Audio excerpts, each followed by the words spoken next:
Hello friends, good afternoon. আজ বানাতে চলেছি ম্যাগির পকোড়া। তাই গরম জলে একটু নুন দিয়ে ম্যাগিটাকে সেদ্ধ করে নিলাম। আমি এখানে 1 প্যাকেট ম্যাগি নিয়েছি।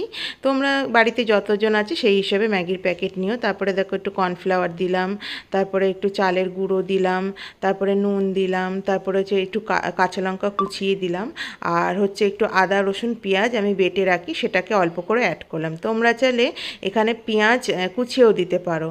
আর একটা ডিম ফাটিয়ে আমি দিয়েছি। আর এবার একটু হচ্ছে ম্যাগির মশলাটা কেটে দিয়ে দিচ্ছি, যেটা ম্যাগির প্যাকেটে থাকে।